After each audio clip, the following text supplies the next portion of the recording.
તો આત્મનિર્ભર ભારતના સંકલ્પને સાકાર કરવામાં બનાસકાંઠાની બનાસ ડેરીએ દેશ આખાને નવી રાહ ચીંધી છે।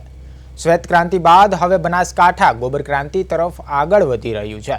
બનાસ ડેરીના બાયો સીએનજી મોડેલે માત્ર પર્યાવરણ જ નહીં પરંતુ પશુપાલકોના ખિસ્સા પણ ભર્યા છે।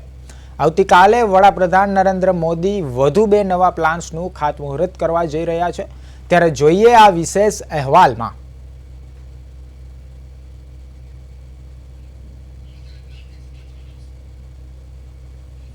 તો કાર્બન ઉત્સર્જન ઘટાડી પર્યાવરણનું જતન કરવામાં આવશે।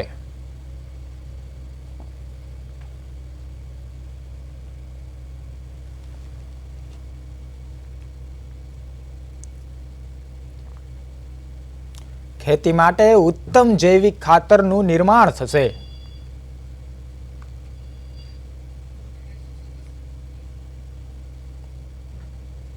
બનાસ ડેરીએ ગ્રામીણ અર્થતંત્રને નવી ઊંચાઈ આપી।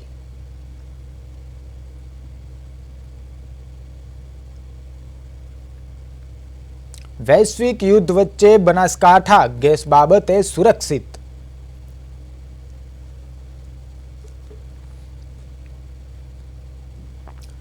ગોબરમાંથી ગેસ બનતા અછતનો કોઈ ડર નથી।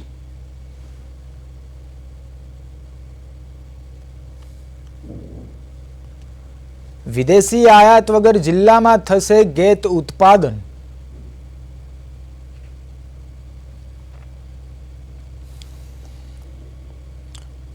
બનાસના વાહન ચાલકો મોંઘા ઈંધણથી હવે ચિંતા મુક્ત થશે।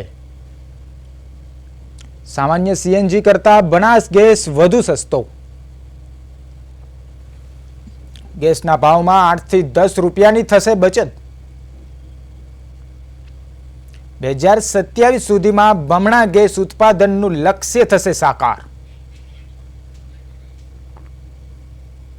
એક ગાય સરેરાશ 10 થી 12 કિલો જેટલું ગોબર આપતી હોય છે, એટલે પ્રતિદિન દૂધની આવક સિવાય આ ગોબરની આવક પણ પશુપાલકને એને મળતી થાય છે। આ કામ તો છે, પણ તેના સિવાય તમે પ્રોમ્પ પણ જોશો જે ડીએપી યુરિયાનો ઓપ્શન પણ બન્યું છે।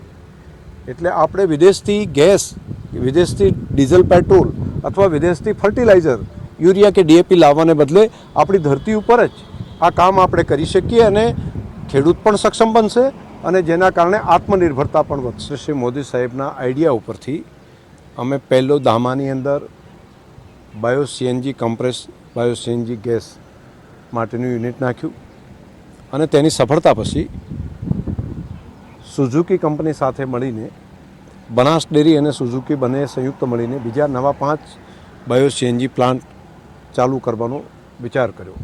તેમાંથી અત્યારે 3 પ્લાન્ટ કાર્યરત થઈ ગયા છે। અત્યારે મારી પાછળ જે તમે જોઈ રહ્યા છો એ રોજનું 1 લાખ કિલો ગોબર આની અંદર લેવામાં આવે છે, જેના 1 લાખ રૂપિયા પ્રતિદિન પશુપાલકોને તેની કિંમત ચૂકવવામાં આવે છે। અને એ ગોબરમાંથી તૈયાર થયેલું ગેસ એ બાજુમાં જે ગાયના ગોબરથી ગાડીઓ મુક્ત બને ખરું। બનાસકાંઠા બિલકુલ ચિંતા મુક્ત બની શકે અને માત્ર બનાસકાંઠા જ નહીં, ઉત્તર ગુજરાતનું ઘણો બધા વિભાગને પણ ચિંતા મુક્ત માત્ર બનાસકાંઠા કરી શકે, કેમ કે અહીંયા 30 લાખ જેટલા ગાય ભેંસ છે અને તેનું ટોટલ મળીને 3 કરોડ કિલો ગોબર પ્રતિદિન અહીંયા આગળ તૈયાર થાય છે। તેના કારણે અમે આજે જે ગોબર ગેસ પ્લાન્ટ છે એવા ઘણા બધા પ્લાન્ટ અમે બનાવી શકીએ અને જેને આખા ઉત્તર ગુજરાતને ડીએપી યુરિયામાંથી પણ ફ્રી કરી શકીએ અને તેના સિવાય ડીઝલ પેટ્રોલમાંથી પણ મુક્તિ આપી શકાય। ઘર વપરાશ અને ગાડીમાં ચાલતા જોતા સીએનજી, આ બંને બાયો સીએનજી તરીકે અમે પ્રોડક્શન કરી શકીએ। આ એક અદ્ભુત ચમત્કાર છે